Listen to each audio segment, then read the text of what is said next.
In Jesus, I am super blessed. I am Macarius. Say it every day. Sapagkat pag sinasabi natin ito'y pagpapala sa ating buong pagkatao in our spirit, soul, and body. All right, so let's begin. Unstoppable momentum through unlimited favor. God's provision to our limitation. Part number 4 na po tayo. Part number 4 po. No? So, kung bago naman po kayo sa ating YouTube channel ng pangalan ay The Master Teacher BS, we encourage you to please like, share, and subscribe. And don't forget to watch and be super blessed habang kayo po nanonood ng mga videos po natin. At makakatulong din po kayo sa ating church. Can I hear amen? Salamat po sa mga naka-online sa oras na ito. Alright, so let's begin. Unlimited favor, God's provision to our limitation. At sang sabi rito, I am limited. Sabihin nga natin, I am limited, but God is not. Ayan o, nakita nyo yung drawing, ikaw yung maliit. Ang Diyos mo, yung ginto, yung mahabang malaki na yan. Amen na kapatid? And He is not limited. Sapagkat sa panahon na tayo pinagkukulang, isang magandang mensahe po yan, na ang Diyos po ay laging nandyan para punuan ang ating mga kakulangan. Ganari, amen? Psalms 23 verse 6, pakilakas po ng konti. Psalms 23 verse 6, surely goodness or tov, favor, and mercy, kesed, kindness, thank you, shall follow me all the days of my life. And look at that, I will dwell in the house of the Lord forever. Yan ang pangarap natin sa mga anak ng Diyos. Hindi mo naiisipin yung panggastos mo, hindi mo naiisipin yung mga kailangan mo kasi ipinrovide na ng Diyos. At ang gagawin mo na lang, to dwell in the house of the Lord forever. Ang maglingkod sa ating Diyos na buhay ang iisipin na lang natin. Amen? Gusto niyo po ba yon? Ang saya po noon. Alright? So, last time, pinag-aaralan natin ang factors or reason why we have unlimited favor. Ang una po ay, God is unlimited. And knowing that our God is omnipotent, our God is omniscient, and He is omnipresent, it can entirely affect your life and your prayers. Bakit? Pag kilala mo ang Diyos na may unlimited power, unlimited knowledge and wisdom, and an unlimited presence, pag nanalangin ka, tinitiyak mo at sinisigurado mong sasagutin ito ng ating Diyos. Amen? Second is, the unlimited God is what? Inside you. Nasa sa loob natin. But the question is, next, can God lives in us? Pwede bang tumira ang Diyos sa ating mga buhay? Pwede po ba? And how? Ang sagot natin, the answer is through the indwelling of the Holy Spirit. Pag tayo'y pinanahanan na, indwell, pinanahanan na ng banal na Espiritu. 1 Corinthians 6:19, don't you know that your body is what? Is a temple. Sabi nga natin, temple. Of that belongs to the Holy Spirit. The Holy Spirit whom you receive from God lives in you. You don't belong to yourself. Sino na pong nakatira sa ating mga buhay? Ang banal na Espiritu. Kaya kung ang nakatira sa atin ay ang banal na Espiritu, ang nagmamay-ari na sa atin ay sino? Ang banal na Espiritu. Bakit? Pinaliwanag ko nakaraan. Kung sino yung nakatira sa bahay na yan, siya ang may-ari ng bahay. Tama mga kapatid? At ang banal na Espiritu ay nakatira na sa iyo, so ibig sabihin, pagmamay-ari ka na ng banal na Espiritu. Are you with me mga kapatid? At sabi po sa context, bakit nananahan ng Diyos sa atin at dapat panatilihin nating malinis? Verse 17 and 18, next. However, the person who unites himself with the Lord becomes one spirit with Him. 18, stay away from sexual sins. Sabi nga natin, sexual sins. Yan. Other sins that people commit don't affect their bodies the same way sexual sins do. People who sin sexually sins against their own bodies. Sapagat ang tayo nga po ay templo na ng ating banal na Espiritu, nananahan siya sa ating katawan, gusto ng Diyos at ng banal na Espiritu ay maging malinis tayo. So sabi diyan, avoid sexual sins. Ano po yun? Yung mga premarital sex, yung hindi pa kasal ay ginagawa ng pangmang-asawa, same-sex marriage, babae sa babae, lalaki sa lalaki, adultery, pornography, lustful intent, homosexuality, incest, rape, and bestiality. So ilan lamang po iyon sa mga dapat iwasan natin. Bakit? Sapagkat ang Diyos po ay hindi mananahan sa maruming tahanan. Can you hear amen? Amen po ba?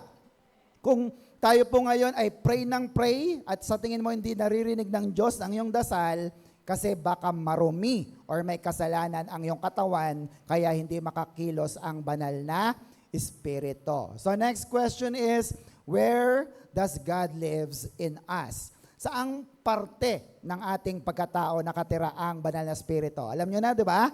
Tandaan nyo po ito. Next, God only lives in a perfect habitation. So, I've showed you last time the comparison of the body and the temple. Comparison, ang tao ay may tatlong bahagi. Ano yon? Spirit, soul, and body. Ang templo, meron din po outer court, ano pa? Inner court, and Holy of Holy, yes. No? So, nakita natin kanina, hindi titira ang Diyos sa hindi banal or perpektong lugar. Kaya, look at that. Saan po titira ang ating banal na spirito? Sa body ba? No. Sa soul po ba? Hindi rin. Saan siya titira? Sa iyong born again spirit. Kaya tingnan niyo po yung diagram. Not in the body. Hindi siya titira doon. Hindi rin siya titira sa soul. Saan titira ang banal na spirito? Ang banal na spirito ay pananahanan ng Diyos sa iyong born again spirit. Is that clear? That is why next po, walk by faith and not by sight. Anong ibig sabihin? Believe. Sapagkat ang pananampalataya ay nasa iyong spirit, sa iyong banal na, sa iyong born again spirit. Kaya kung ikaw ay anak na ng Diyos, dapat naniniwala ka na sa mga bagay na hindi mo pa nakikita. Are you with me? Alright, next, God's power is unlimited. What feels impossible to you is effortless to Him. Just place it in His hands and watch God make a way. Yung sa tingin mo mahirap, no? No, diba? Nung nakaraan, ang diesel ay umabot na ng 150. Sa tingin mo, Lord, parang hindi na kami makakabiyahe. Napakahirap. Pero sa Diyos, may paraan. Sapagkat ang Diyos ay gumagawa ng paraan para ang mga anak niya ay hindi maapektuhan ng ekonomiya o anumang pagtaas ng presyo ng bilihin. Can you hear amen? God is our source. Do you believe that? Not people, of course, not your job, not your connections. Everything else na meron ka is just a resource. Stock mo lang yan kasi ibinigay ito ng ating Diyos na buhay. Are you with me? God provides and all you have to do is trust Him to supply all our needs. Do you believe that, mga kapatid? Naniniwala ka bang ipagkakalob ng Diyos ang iyong mga pangangailangan? Sabi ng iba, Pastor, tinuturo mo ngayon, only ang Diyos. Bakit madalas or minsan nagkukulang ako? No? Are you with me, mga kapatid? So, let's answer this question. Can anyone limit God? No? Meron bang makakapaglimita sa ating Diyos?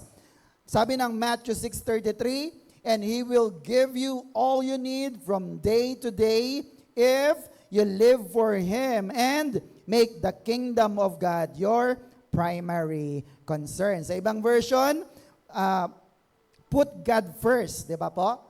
Unahin mo ang Diyos sa lahat ng iyong mga ginagawa, and all these things shall be added unto you. Hindi ibabawas sa iyo. Bakit idadagdag ng Diyos ang mga pangangailangan mo? Kasi inuna mo ang Diyos na buhay. Are you with me? Kaya yung mga nandito ngayon, inuuna ang Diyos, tanggapin nyo na ang maraming pagpapala at biyaya ng ating Diyos na buhay kasi inuna nyo ang Diyos at ang kanyang kaharian. Shout Amen. Amen. Psalms 78 verse 40 to 41, sabi dyan, how often they rebelled against Him in the wilderness, how often they caused Him grief in the desert. Ang tinutukoy po dyan ay ang mga Israelita. 41, again and again, they tested God and they pushed the Holy One of Israel to the limit. No? Psalm 78:40 po yan to 41. Ang madaling salin po niyan ay yung mga Israelita ayaw sumunod sa Diyos at tila baga pinupundi nila ang Diyos. Alam niyo po yun? Yung parang, ano ba, mapupundi na ako. No? Pinipika nila ang Diyos. No? To get God annoyed or irritated, at hindi lamang po isang beses, kundi maraming beses pa. So ano nangyayari? Lumulungkot ang ating Diyos na buhay. Are you with me, mga kapatid? Pero sa kabila po ng katigasan ng ulo, pagre-rebelde at magiging makakalimutin ng mga anak ng Diyos, napikon ba ang Diyos? Hindi po. Sapagkat ang pasensya ng Diyos ay napakalawak. Tama, mga kapatid? Hindi po nasasagad ang pasensya ng Diyos. In fact, in verse 52, sorry, hindi ko po nailagay ata dyan, but He led His own people out like sheep and guided them like flock through the wilderness. 53, He led them safely. They had no fear while the sea covered their enemies. 54, He brought them into His holy land or Canaan, to this mountain, the Zion or the city of God, that His power had won. And in verse 70, tingnan niyo po ito. He chose His servant David, binigay niya si Haring David. He took him from the pastures where He looked after His flock, and He made him king of Israel, the shepherd of the people of God. Nakita niyo yun? Kahit naging matigas ang ulo ng mga Israelita, inilagay pa rin niya sa mabuting kalagayan. Saan? In the promised land ang mga anak niya. In the mountain of Zion, the city of God. At hindi lang niya yun nilagay sa magandang lugar. Look at that. Ibinigay pa niya si Haring David bilang pastol nila na mag-aalaga. David took care of them with unselfish devotion and lead them with skill. Amen po, mga kapatid? Kaya tingnan niyo po yan, kahit minsan nagkakaproblema at sa ating mga problema nagiging makakalimutin tayo na dati pinagpala ka ng Diyos tapos ngayon hindi na nakakalimutan mo may ginawang mabuti ang Diyos sa iyo. Brothers and sisters, ang Diyos pa rin ay laging kumakalinga at umaalalay sa atin. Can you amen? Palapakan nga natin ating Diyos na buhay. Are you still with me? Amen. Pero ito pa yung malinaw na nagpapakita na walang problema sa Diyos. Bakit po?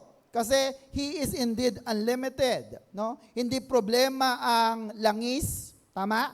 Hindi problema ang diesel, ang gas, ang pagkain, o ang mataas na bilihin. Hindi rin problema ang sakit na hindi gumagaling. Hindi rin problema ang mga panalangin na hindi pa sinasagot ni Lord. Ang problema ay ang mababa mong pananampalataya. Tama, mga kapatid? Amen po ba?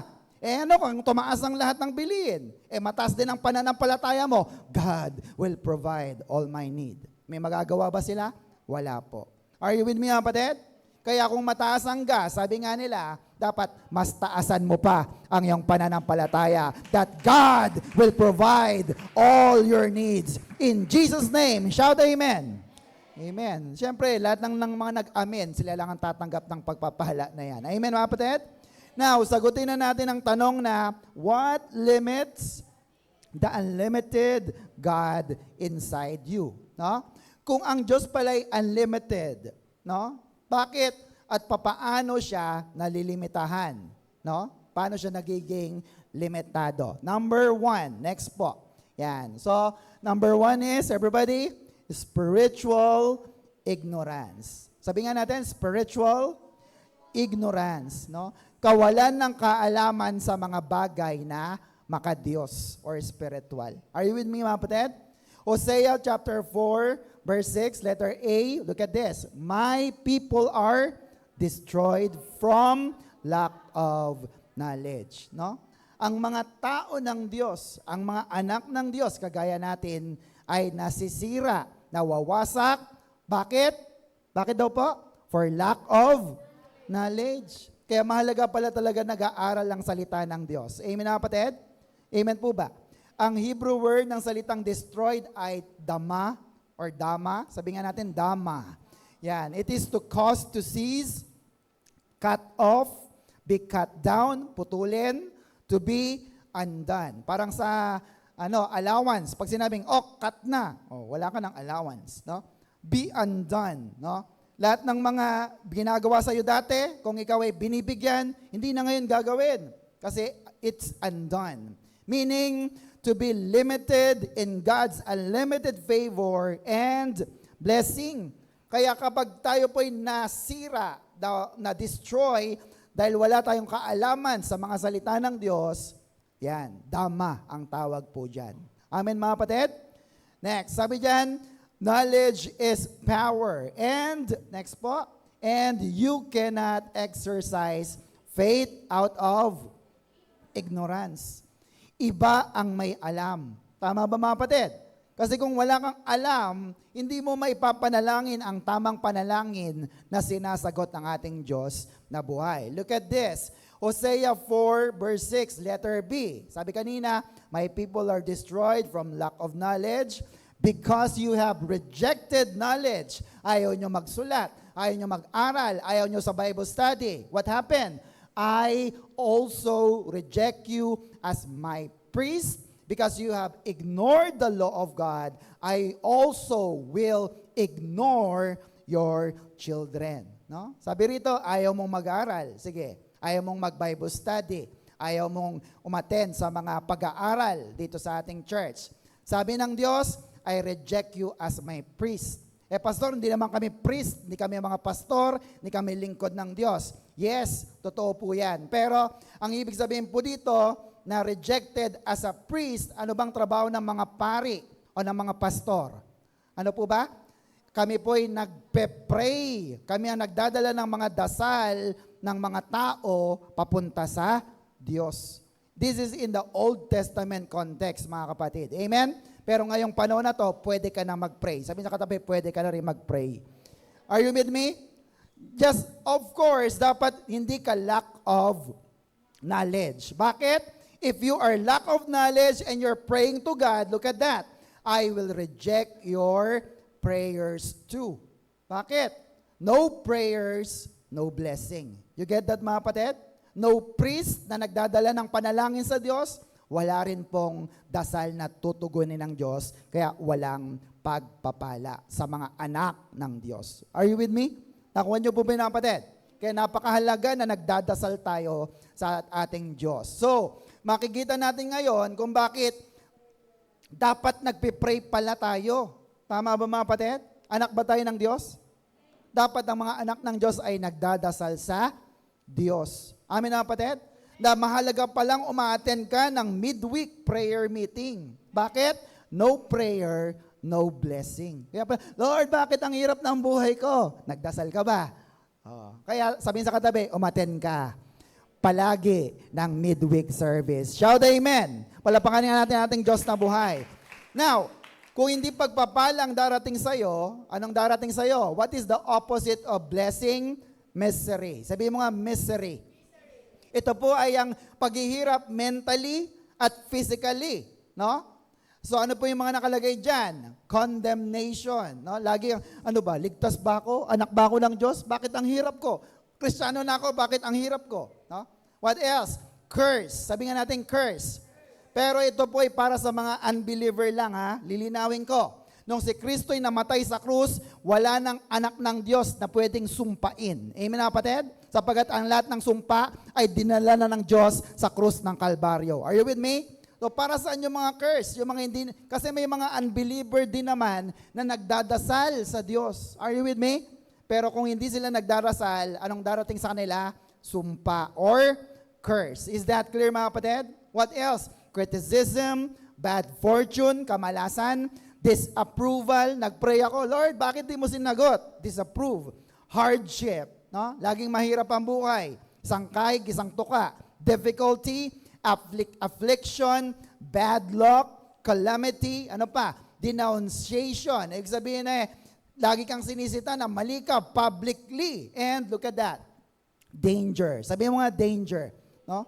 So kung hindi ka pala nagpe-pray, yan ang mga darating sa'yo. Tama ba mga kapatid? Bakit, pastor? Kasi nandito ka pa sa lupa. Are you with me mga kapatid? Amen po mga kapatid? Tandaan nyo po ito. Hindi na kayang pigilan ni Satanas na pupunta ka sa langit. Taas nga kami ng mga pupunta sa langit. Yan. Bakit? Dahil kay Jesus. Pero, ang kaya na lang gawin ng Satanas na Diablo, ang goal na lang niya ay ang pigilan ang mga blessing na sanay para sa'yo. Amen mga kapatid? Sino sa'yo nagpe-pray na dumating na yung malaking perang hinihintay niya? Ba't di dumarating? Kasi pinipigilan ni Satanas, yes, na dumating sa iyo kasi hindi ka nagpe-pray. You have ignorance about the power of prayer. Are you with me, kapatid? Amen po ba? Na para sa iyo sana yun pero hindi mo hinihingi sa Diyos, hindi na ibibigay ng Diyos. Why? Look at this. Next, God cannot accept an ignorant prayer. Amen mga kapatid? Hindi kayang tanggapin ng Diyos yung panalangin na hindi ka sigurado. Yung panalangin na hindi mo alam kung anong hinihingi mo. Amen mga kapatid? Halimbawa, sabi niya, Lord, bless me. Lord, heal me. May masama ba sa panalangin na yon? Wala naman. No? Ang tanong ay kulang. Saan kita i-bless? Anong ipapagaling ko sa iyo? Are you with me mga kapatid? So this is also unacceptable because you are asking God something He already gave you. Humihingi ka ng mga bagay na binigay na ng Diyos sa iyo. Amen na kapatid? Binigay na ba ng Diyos ang kaligtasan mo? Binigay na ba ng Diyos ang mga pagpapala sa iyo? Ang kagalingan, binigay na rin ba? Diba sabi mo, Lord, pagalingin mo ako. Oh, di ba? Are you with me?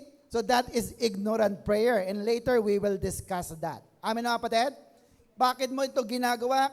It's either you are walking by sight and not by faith. Bakit? Hindi mo kasi nakikita sa wallet mo yung pera Yung gamit, yung bagay na pinagpipray mo, parang sitting mo, Lord, wala pa, wala. Kasi ang ginagamit mo ay yung physical na mata. Pero pag binuksan mo ang mata ng pananampalataya mo, iisipin mo, Lord, meron na pala.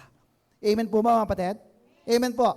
Amen. Or maybe talagang hindi mo lang alam ang iyong hinihingi. Kagaya po ng nanay ni James and John. Sa Matthew 20 verse 20, sabi diyan, Then the mother of Zebedee's son, James and John, came to Jesus with her sons and kneeling down, lumod sila kay Jesus, asking a favor of him. Humingi ng pabor. 21, What is it you want?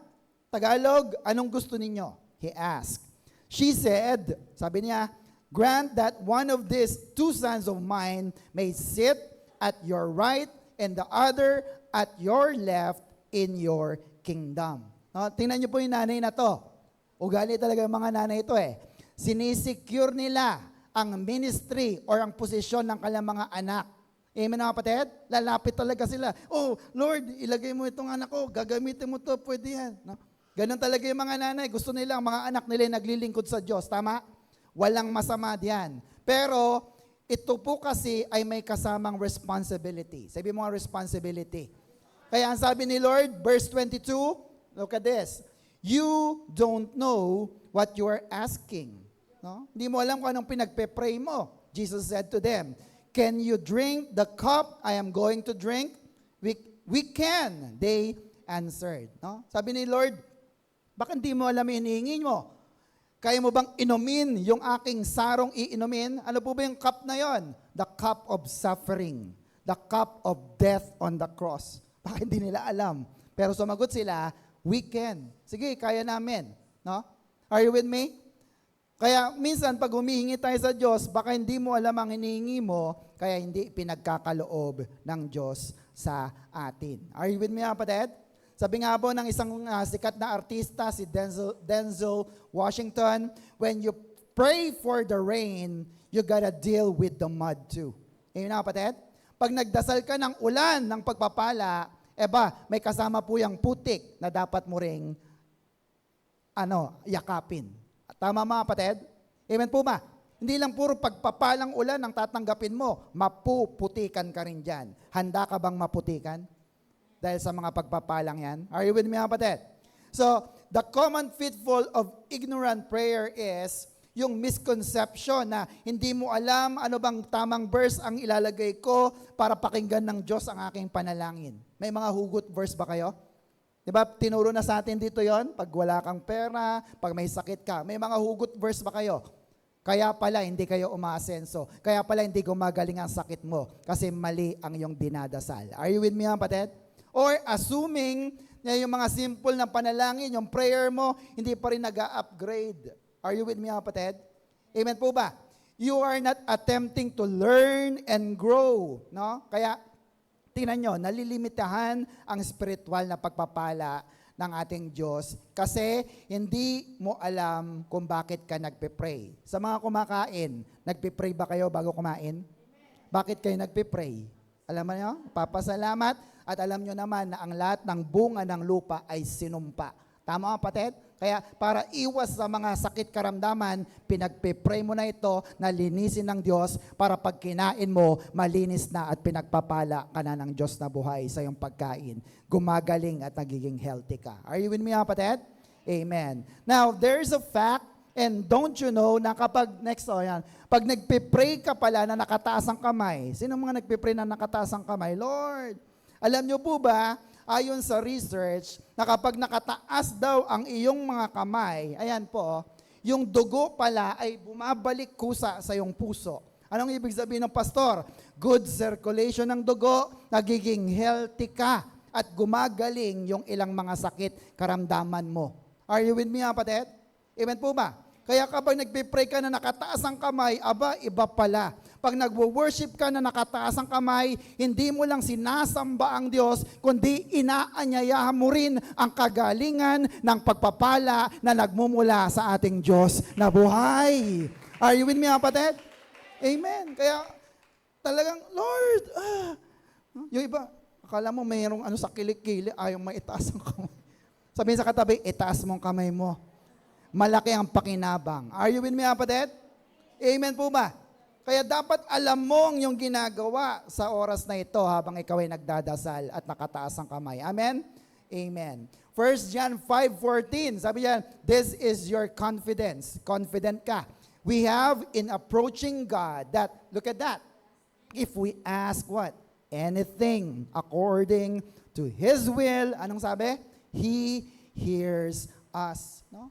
Pray with confidence na, Lord, alam ko, bibigay mo ang panalangin kong ito. Alam ko. Napaka-confident naman ng anak ko na to. Are you with me, kapatid? Bakit? Kasi ang Greek word ng salitang will ay telema. Sabi nga natin, telema. No? According to His will, according to telema. What is that? God's choice, specifically God's purpose, the decree or ruling, no, mga batas niya, the decision of God. Ano bang decision ng Diyos? Magsisimba ako? Hindi. Anong decision ng Diyos? Magsisimba. Hindi magsimba ako. No? Decision or inclination, your feeling, ano yon? Yung desire niya, yung pleasure, yung nagpapasaya sa Diyos. Nagpapasaya ba sa Diyos ang nagbibigay ka sa kanyang gawain? Nagpapasaya ba sa Diyos na nagdadala ka ng kaluluwa? Amen, kapatid? Baka hanggang ngayon wala ka pa ring dala. Look at that. Kung nagdasal ka, Lord, dinala ko si Kumari ngayong araw na to.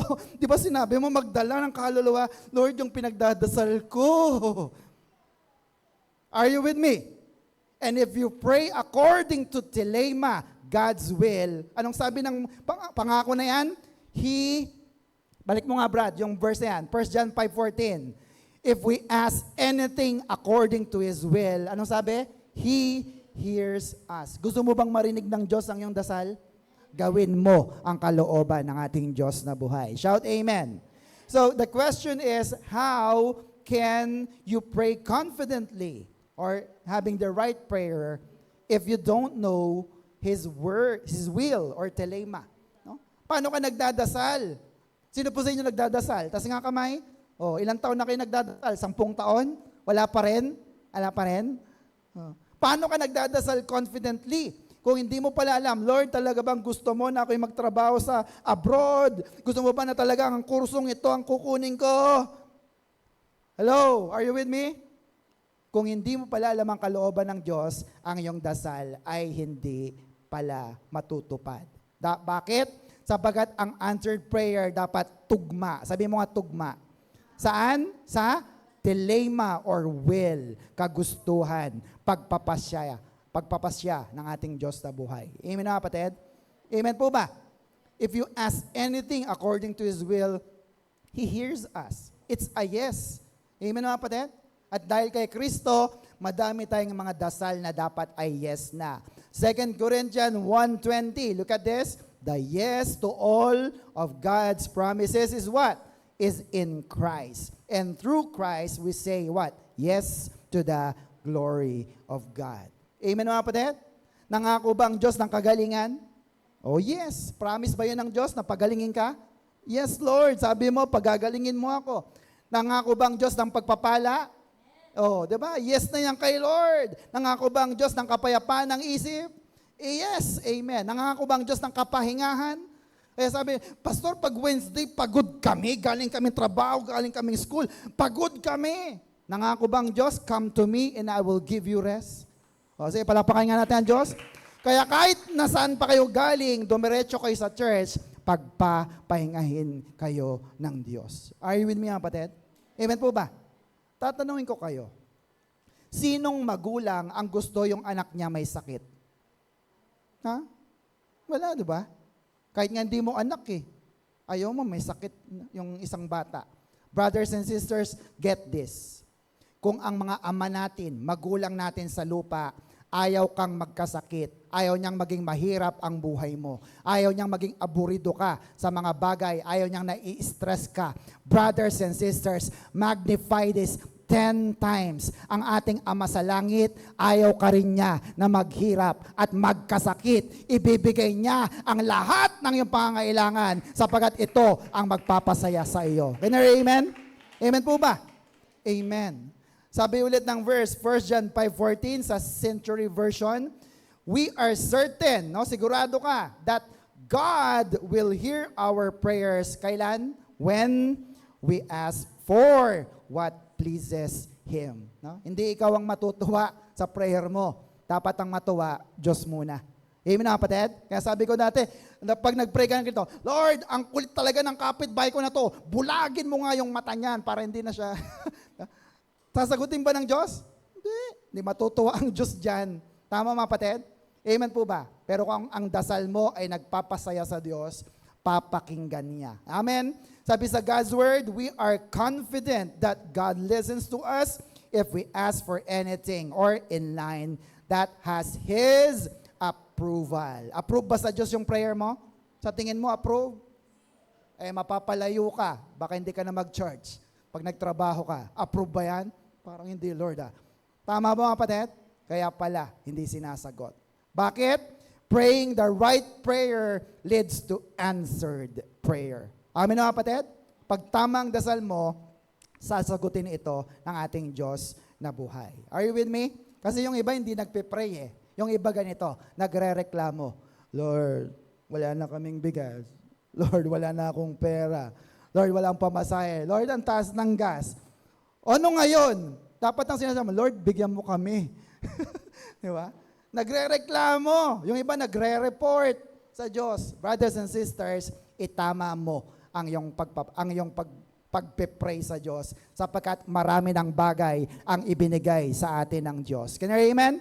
Look at this. Next, don't beg for what God has already freely provided for you. No? Huwag kang magmakaawa sa mga bagay na binigay na sa iyo ng Diyos ng libre.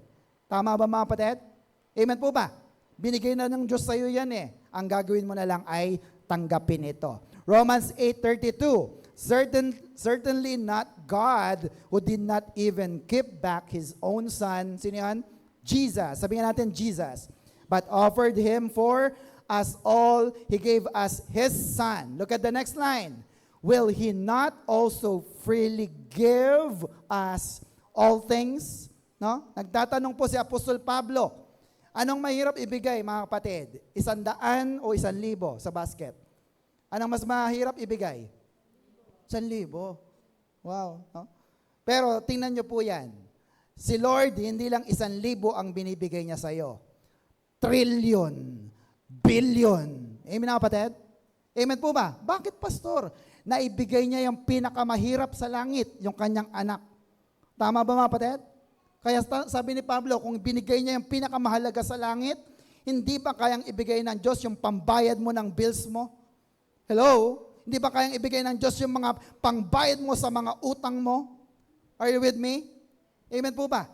Kayang-kayang ibigay ng Diyos kahit ang malaking sahod na 50,000 kasi kaya nga niyang ibigay ang pinakamahirap na nasa langit para ikaw ay magsiyaman. Shout amen! Palapakan natin ating Diyos na buhay. Are you still with me? Kung ayaw mo na sahod na 50,000, wala akong magagawa. Sadly, why some of our prayers are not answered? Bakit hindi sinasagot? 1 Peter 3:12, sabi, for the Lord watches over the righteous, matuwid, and listens to their prayers. But look at the opposite. But He opposes those who do evil. No? Bakit hindi sinasagot ng Diyos ang dasal mo? Kasi baka ito'y mali at masama ang iyong pamumuhay at ginagawa. Check your life. Tama ba ang iyong pagtatrabaho? Tama ba ang iyong pamumuhay? Tama po ba? Is it righteous? Then God will listen to your prayers. Are you with me, kapatid? Amen. Are you learning so far? Natututo po ba tayo? And next po. Don't beg for what is rightfully yours. Sa Tagalog, wag mong limusin ang mga bagay na dapat para sa iyo. Tama mga kapatid? Ang tanong ay, do you know your rights? Alam mo ba yung mga bagay na para sa iyo? Nung naging Christian ka, naging born again ka, alam mo ba yung mga bagay na para sa iyo na binigay ng Diyos? Sino sa inyo ang magsasabi, alam ko, pastor? Taas nga kamay. Uy, Diyos ko Lord, 10 taon na kami, hindi nila alam. Kahit man lang sana isa lang, hindi ko naman kayo tatanungin, may alam ka ba na dapat ay para sa'yo bilang anak ng Diyos? Meron naman. Ay, salamat. Totoo po ba yan? Do you know your rights? Amen? No? Pastor, kailan ba ako nagkaroon ng rights? John 1:12. Yes, to all who receive Him, to those who believe in His name, look at that. He gave the what? The right to become children of God. Ang unang karapatan, naging anak ka ng Diyos. Pag anak ka ng Diyos, saan ka pupunta? Sa langit o sa baba? Langit. Yun ang isang karapatan mo. Amen na kapatid? Sabi nga natin, right. No? Karapatan. Ang Greek word ng salitang right ay exousia. No? It means privilege, concretely, magistrate. Tingnan nyo maestrado, tagalitis ng kaso. So, ibig sabihin, may power ka, influence, no? Ano pa? Superhuman. Not just normal people, kundi may powers ka. Saan? Sa mga sakit, karamdaman, at mga demonyo. Do you believe that, mga kapatid? Kaya kung anak ka na ng Diyos, takot ka pa rin sa mumo, parang hindi ka naging anak ng Diyos. Kasi may power ka, exousia, sa mga masasamang espiritu. Can you hear amen? Sa mga sakit, karamdaman. Do you get that? What else? Potentate. It means ruler. Nagahari ka. Token of control. Meron kang pinangahawakan. Delegated influence. Ano pa? Authority, jurisdiction, liberty, power, and strength. No? Kapangyarihan, in short. Yan ang mga karapatan na meron ka bilang anak ng Diyos. So, ang pagiging anak ng Diyos natin pala ay merong kasamang rights and privileges at meron ding responsibility. You get that, mga kapatid? Amen po ba? Gusto niyo ba bang maging anak ng Diyos? Meron po yung rights and privileges, pero meron din yung responsibility. Gusto niyo bang maging anak ng presidente? Kunyari lang. Gusto ko. O kaya, anak ng isang hari. Gusto niyo? Pero meron niyang responsibility. Now, let's look at the rights first. Tingnan muna natin, baka hindi nila alam yung mga rights nila and privileges. No? Bakit? Posible bang hindi natin alam? Opo, kasi hindi nga po nakaka-attend minsan eh. No? So, alamin natin, ano ba yung mga yon? Number 1 is assurance of eternal life and salvation. Ikaw ay talagang pupunta sa langit. Alam mo ba yon? At meron kang kaligtasan. Ano pa? Access to prayer and wisdom. Alam mo na kung paano mag-pray ng tama. Alam mo na kung paano mag-worship ng tama. Ano pa? Heirship and inheritance. tagapagmana ka. Tatanungin kita, pag tagapagmana ka ba, ikaw ay mayaman? Oo. Kaya walang anak ng Diyos na mahirap. Maaaring sa physical, medyo mahirap, pero sa kanyang spirito at kaluluwa, napakayaman. Tama mga kapatid? Amen po ba? You are heirs and with an inheritance. Ano pa? Spiritual power. Kaya mong mag-binding and loosing in the spiritual matter. Kaya mong talian ang pagpapala, kaya mong pakawalan ang pagpapala, kaya mong talian ang gawa ng demonyo at pakawalan din ito kasi meron kang kapangyarihan mula sa Diyos. Amen na kapatid? Nakuha niyo po ba? Yan ang iyong mga karapatan. Now, what are your responsibilities? Ano naman yung mga responsibility as child of God? Kasi hindi puro saya. Sabi sa katabi, hindi puro saya. Meron ding gagawin. Ano yon? Living a holy, obedient life. Namumuhay ba kayo ng banal? Namumuhay po ba kayo ng masunurin sa Diyos? O ano pang duty mo? Love and service. No, hindi mo kailangan i-judge ang iba. Mahalin mo lang sila at maglingkod ka. Amin na kapatid? Worship and fellowship, spreading the gospel, alam mo na yan, aiding the needy, tumutulong ka ba sa mahirap? O, isa yan. Ano pa? Stewardship, no? Ibig sabihin, yung buhay mo, yung paglilingkod mo, lahat ng mayroon ka, pinapagamit mo para sa Diyos. Amen na kapatid? Kaya nga po kami, lahat ng care leader ay manager. Yung kanilang money ay gagamitin din nila sa kanilang ministry. Amen na mga kapatid? Amen po ba?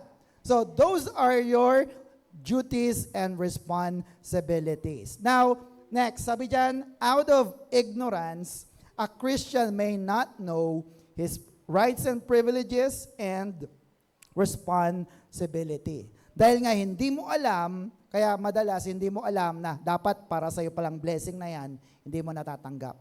Amen na kapatid? At kahit tinanggap mo na yung blessing na yan, sabi, ba't naubos agad, Lord? Kasi merong responsibility. Are you with me mga kapatid? Amen po ba? Is there a cause of ignorance? May bayad ba pag hindi mo alam ang mga bagay-bagay? Yes. There is a cost of ignorance. Pakibasa natin sa nakakita. Many Christians live below their privilege because they do not know the resources provided in Christ Jesus, which often causes the believers to live in lack, begging for what is already provided to them. No? Kaya pala laging kulang ang iyong buhay. Para kang laging naglilimos, na para bang nagtampo ang pera sa'yo, umalis na. Kaya di ba meron mga meme na money, come back. If I ever offended you, if I ever do something wrong, I'm sorry, please come back. No? Pinapabalik niya yung pera. Tama ba mga kapatid? No, bakit ikaw ay laging walang pera? Bakit ikaw ay laging para bang nanlilimos? Isang kahig, isang tuka? Ignorance. Sabi mo nga, ignorance. Hindi mo alam, may pagpapalang para sa'yo, hindi mo lang wini-withdraw. Amen na kapatid? Nagpadala na pala ng 10,000, 50,000, 100,000 sa account mo, hindi mo pa wini-withdraw, kaya kain ka pa rin ng kain ng tigli 5 pisong fishball. Are you with me, kapatid? Amen? Because of ignorance. Kaya pala, kapag nag-pray ka, inaalam ng Diyos kung saan church ka umaattend. Bakit? Kasi alam ng Diyos kung ang church na yan ay nagtuturo ng tama o hindi tungkol sa prayer, sa worship, o paglilingkod sa Diyos. Tama mga kapatid? Tama po ba? Ikaw ba'y taga-OCW Pampanga? Alam ng Diyos, pag yung mga taga-OCW Pampanga, pag nag-pray yan, tama ang prayer na yan. Amen mga kapatid? Bakit? Inaalam kasi ng Diyos kung naturuan ba sila ng mabuti, ng tama. Amen mga kapatid? Meaning, tinitingnan ng Diyos ang content ng dasal mo. Tama ba mga kapatid? At ngayong araw na ito, mas itatama pa natin ang ating mga panalangin para lalong marinig ng Diyos ang ating mga dasal mamaya. Shout amen! Amen. Next, sabi dyan, ignorance. Anong panlaban? Lack of studying the Bible makes Christian vulnerable to deception, exploitation, and destruction. Hosea 4:6. True knowledge requires what? Diligent study of the Word to walk in empowerment. Ano ang kailangan? Mag-aral, diligent study, magsulat, mag-Bible study, magbasa-basa. Bakit? Pag hindi ka nagbabasa, you are vulnerable to deception. Maloloko ka, exploitation, and pagkasira, distraction. Are you with me? Kaya dapat nag-aaral mabuti. Do you agree with that? Agree po ba kayo dapat nag-aaral mga anak nyo sa school? Agree po ba kayo na kapag Christian ka na, nag-aaral ka rin ng salita ng Diyos? Amen. Bakit? Sapagkat pag nag-pray ka ayon sa salita ng Diyos, God will not act against His own word. Pag sinabi niyang pagpapalain kita, pag sinabi niyang pinagaling na kita, tiyak pagagalingin at pagpapalain ka ng ating Diyos na buhay. Amen? Amen po mga kapatid? So, habang ikaw ay nagbabasa ng salita ng Diyos, hindi ka lang dapat marunong magbasa. Dapat nauunawaan mo rin ang iyong binasa. Tama mga kapatid? Tama po ba mga kapatid? Amen. Let me give you an example. Dito po tayo magtatapos. Nung nakaraan po, kami po ay nakapunta po sa Boracay. Isa pong wedding gift po ito sa amin. At dapat pag magbubuk ka sa mga hotel, yung mga hotel accommodation packages, dapat binabasa mo muna na mabuti yung mga inclusion doon sa package. Ano yung mga inclusion? Pwedeng it includes a daily complimentary buffet breakfast. Sabi nga natin complimentary.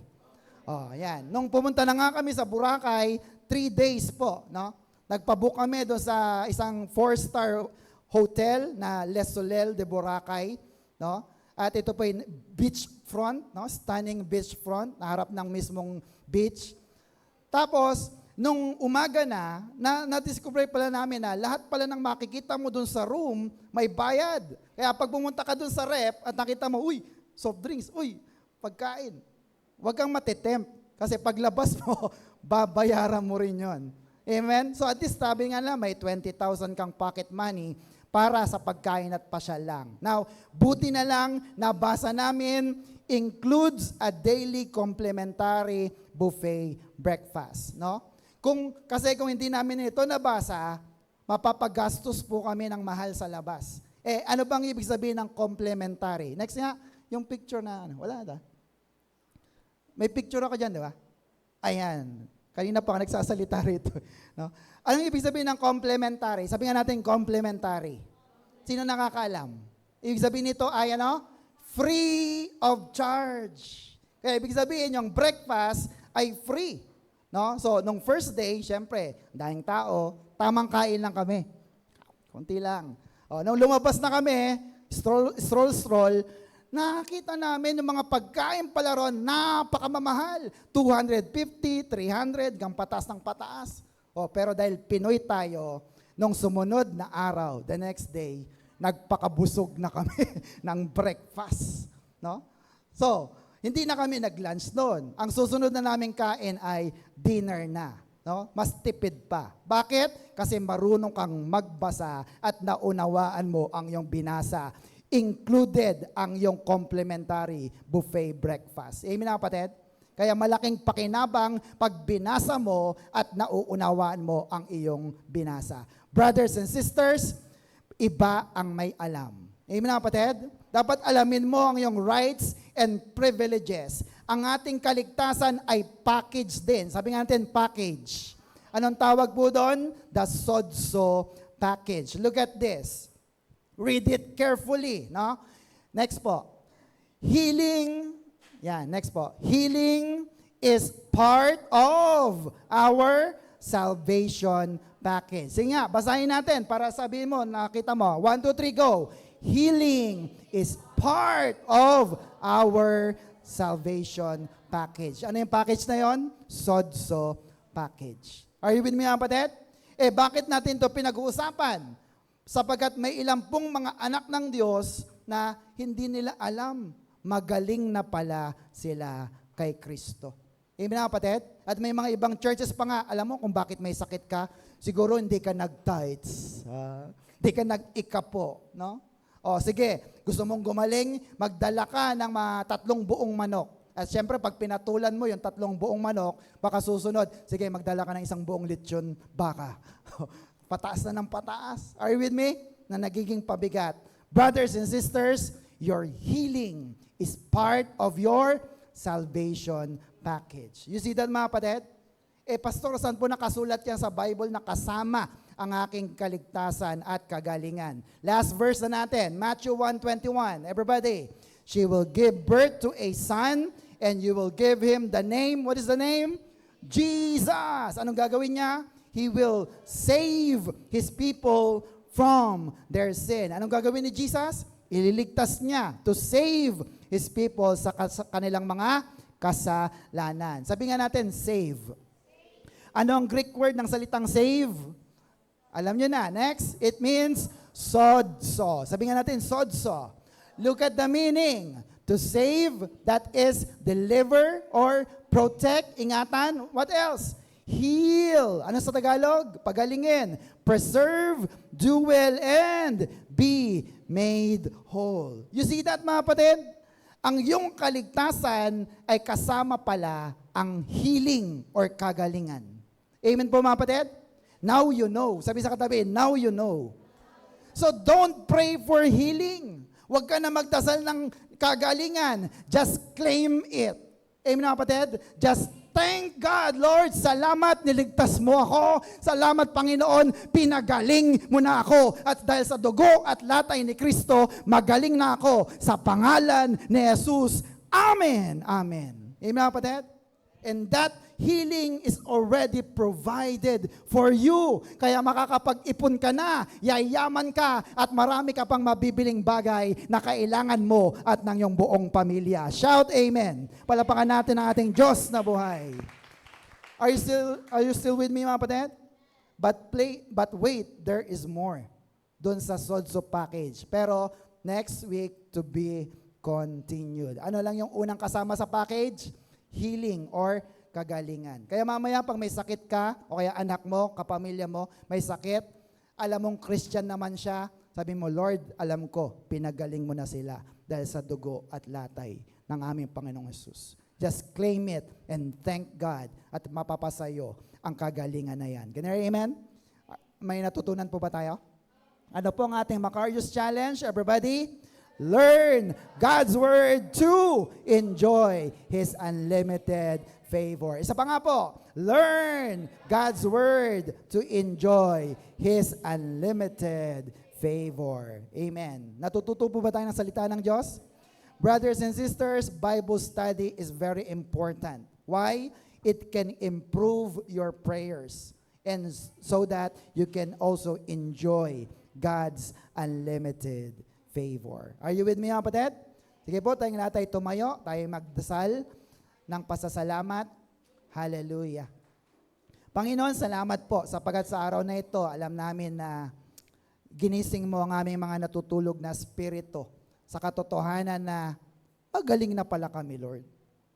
Salamat, Lord, magaling na kami. Whether we like it or not, all we have to do is believe. Ano mang sakit at karamdaman na yan, magaling na ako. Panginoon, salamat po sa katotohanan na yan mula sa iyong mga salita. Na ikaw po ang patuloy na nagbibigay sa amin ng lahat ng aming pangangailangan. So, today we have learned that we don't need to beg for something that you already provided. Panginoon, hindi kami manlilimos sa mga bagay na binigay mo na. Bagkos ang aming gagawin, aangkinin namin ito. I-withdraw namin ito sa aming born again spirit at pangahawakan namin ito sapagkat tapat ka sa lahat ng iyong mga pangako sa iyong mga anak. Tapat ka sa iyong mga salita. Pag sinabi mo, gagawin mo at ginawa mo na sa amin. Kaya Lord, sa aming mga kapatid na naririto, sino mang may mga sakit karamdaman sa oras na ito, Panginoon, malubhaman, panayad man na sakit o pinaka-simpleng sakit. Brothers and sisters, 1 Peter 2:24, sabi diyan, by His wounds, by the wounds of Jesus Christ, you have been healed. Ikaw ay magaling na. Ang kailangan mo lang gawin, manampalataya na dahil sa latay at sugat ni Kristo, magaling ka na. Receive your healing. Receive your healing. Receive the free gift of healing mula sa Panginoon so you can enjoy unlimited favor mula sa Panginoon. Ama, salamat po. Ito po ang aming samot panalangin na may pasasalamat in Jesus' name. And everybody say, Amen. Palapakan po natin ang Diyos. Ano po ang ating Macarius Challenge? Everybody, learn God's Word to enjoy His unlimited favor. Do you want to enjoy unlimited favor? Ano gagawin? Learn His Word. Hallelujah. To God be all the glory. Are you blessed, mga kapatid? Amen. Kung kayo po'y pinagpala, tayo naman po ay gawing nating pagpapala ang ating buhay through grace giving. Magbigay po tayo sa Panginoon.